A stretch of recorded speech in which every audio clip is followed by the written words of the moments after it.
5 seconds.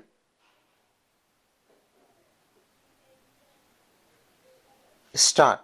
It has been a decade since the Transgender Person Protection of Rights Act 2019, the 2019 Act, came to be enacted, and it has been more than a decade since this court rendered the judgment in National Legal Services Authority versus Union of India, NALSA, reported in 2014. There is no gainsaying that the Union of India and the state need to do a lot more to create mechanisms for the transgender person to translate their rights into reality. The lethargy exhibit on part of the concerned government has also led the non-state establishments to put the compliance of the 2019 Act and of the Transgender Person Rules 2020, the 2020 rules, in a cold freeze. This abeyance of rights is a matter of serious concern. The community continues to face discrimination and marginalization with a scarcity of healthcare, economic opportunities, and non-inclusive educational policies adding to their struggles. In 2014, this court in Nalsa Supra recognized transgender people as the third gender, upholding their fundamental rights to equality and dignity. In furtherance of Nalsa Supra, the 2019 Act has enacted with a view to provide a legal framework for the recognition and protection of the rights of transgender people in India.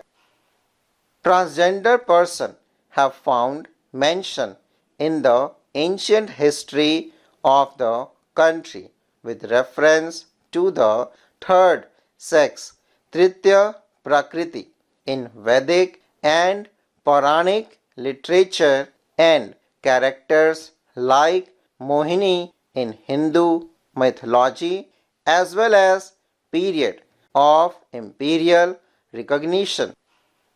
However, with the onset of colonial era, the history of the transgender community in India became rather sore.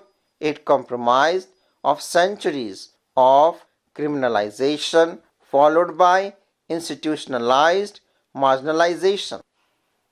Despite this, we must also acknowledge that the history is a witness to the community's simultaneous struggles for rights and acceptance.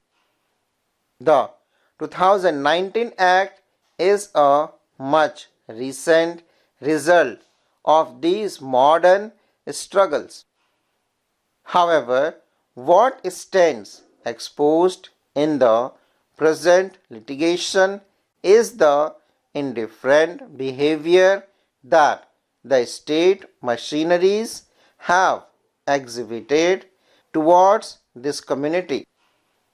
This is despite a host of positive obligations provided under the 2019 Act, more particularly a duty on the state to integrate this community into the mainstream and implement their constitutional and statutory rights in a manner that assures them dignity.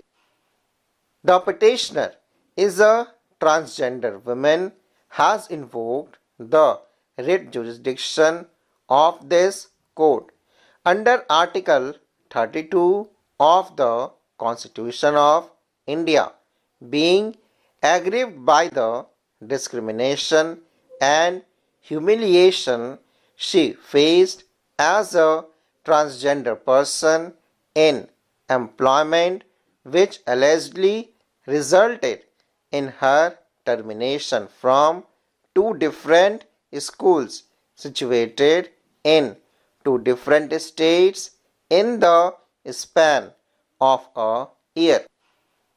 The present litigation is an eye-opener for all.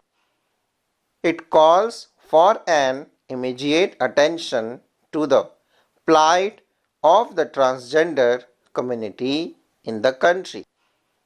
We pained to observe that there has either been a superficial and sporadic or a complete lack of implementation of measures to ensure the prevention of discrimination against transgender persons in various spheres of life, both public and private, including family welfare, education, health and medical care, and employment. The right against discrimination of transgender and gender diverse person has long been recognized by this court ever since the judgment in Nalsa Supra, wherein it was held that the ground of sex under Article 15 of the Constitution also includes the analogous ground of gender identity. In other words, the expansion sex must not be limited to the dichotomized understanding of biological sex into male or female, and that Articles 15 and 16 of the Constitution respectively must be read as prohibiting discrimination on the basis of gender identity. The aforesaid indicates that the 2019 Act was enacted to secure the dignity, equality, and inclusion of transgender persons in the mainstream, considering the cruel history of their policing. The 2019 Act sought to prevent several issues, including the social exclusion, discrimination, the lack of educational facilities, medical facilities, and unemployment faced by transgender persons, which came as a consequences of the recognition and normalization of the traditional binary understanding of gender, that is, as male and female, by both the state and the society at large. Despite the guarantees under Article 14, 15.1, 15.2, 16.2 and 19.1a of the Constitution respectively, it was recognized that these fundamental rights were made alien to the transgender communities due to the chasm created by the lack of adequate laws, as also the implementation of necessary social welfare measures and policies.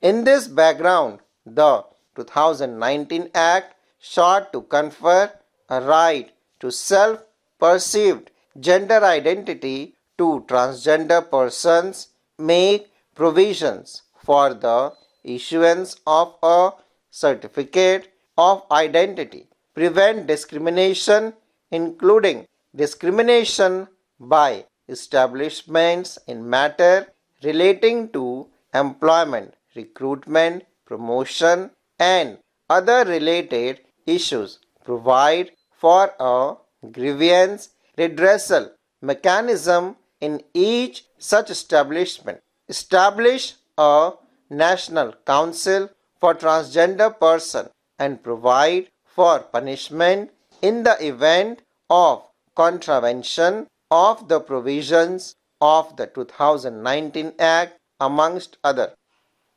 Section 22 of the 2019 Act empowers the appropriate government to make rule for carrying out the provision of the Act.